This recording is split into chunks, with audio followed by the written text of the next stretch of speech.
शिवानी को गांव आए 3 दिन ही हुए थे। गर्मी की छुट्टियों में वो हर साल नानी के घर आती थी। इस बार कुछ अजीब सा महसूस हो रहा था, जैसे कोई हर वक्त उसे देख रहा हो। नानी के घर के पास एक पुराना मंदिर था, जहां अब कोई नहीं जाता था। गांव वालों का कहना था कि वहां कोई आत्मा है जो हर अमावस्या को जागती है। शिवानी ने इन बातों को मजाक समझकर नजरअंदाज कर दिया। एक शाम जब बिजली चली गई, शिवानी ने छत पर टहलने का सोचा। अचानक उसे मंदिर की ओर से घंटियों की आवाज सुनाई दी।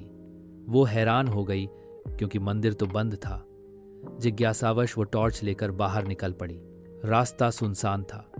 चारों ओर पेड़ खड़े थे और पत्तियों की सरसराहट डर पैदा कर रही थी। जैसे जैसे वो मंदिर के पास पहुंची, घंटियों की आवाज और तेज होती गई। मंदिर का दरवाजा थोड़ा खुला था। शिवानी ने डरते हुए अंदर झांका। भीतर एक बूढ़ी औरत बैठी थी, जो दीवार की ओर मुंह करके कुछ बड़बड़ा रही थी। माई जी? शिवानी ने धीरे से पूछा। बूढ़ी औरत ने अचानक गर्दन घुमा ली। उसकी आंखें बिल्कुल सफेद थीं, पुतलियां गायब। उसके मुंह से खून रिस रहा था और वह धीरे धीरे मुस्कुराई। शिवानी चीखती हुई भागी और घर आकर दरवाजा बंद कर लिया। उसने सबको बताया, लेकिन नानी बोली, वहां कोई नहीं रहता बेटा, वो मंदिर सालों से बंद है। अगले दिन शिवानी ने गांव के बुजुर्ग रामू काका से पूछा, क्या कभी वहां कोई रहता था? रामू काका ने गहरी सांस ली और बोले, बहुत साल पहले एक पुजारिन थी, मीरा देवी। उसकी बेटी की अचानक मौत हो गई थी। उन्होंने देवी से मन्नत मांगी कि बेटी को वापस लौटा दें, लेकिन जब ऐसा नहीं हुआ तो उन्होंने खुद को मंदिर में बंद कर लिया।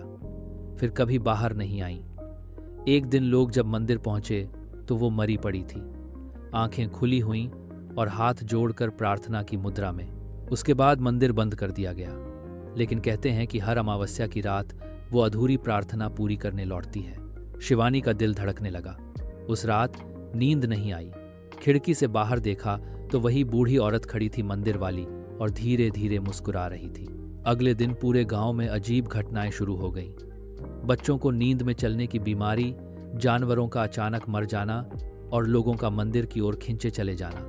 शिवानी ने ठान लिया कि वो इसका सच पता लगाएगी। अगली अमावस्या की रात वो फिर मंदिर गई, इस बार एक पंडित और पूजा की सामग्री के साथ। मंदिर में घुसते ही दरवाजा खुद बंद हो गया।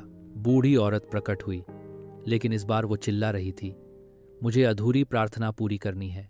शिवानी ने पूजा शुरू की, मंत्र पढ़े और देवी से प्रार्थना की, इस आत्मा को मुक्ति दो, इसकी पीड़ा समाप्त करो। धीरे धीरे बूढ़ी औरत की चीखें रुक गईं। उसकी आंखों में आंसू आ गए। उसने हाथ जोड़कर शिवानी की ओर देखा और धीरे धीरे हवा में विलीन हो गई। दरवाजा खुल गया। शिवानी बाहर निकली तो देखा गांव के लोग मंदिर के सामने खड़े थे। मंदिर फिर से पवित्र हो चुका था। उस दिन के बाद गांव में सब कुछ सामान्य हो गया, लेकिन शिवानी को आज भी रात में कभी कभी वो घंटियों की हल्की सी आवाज सुनाई देती है।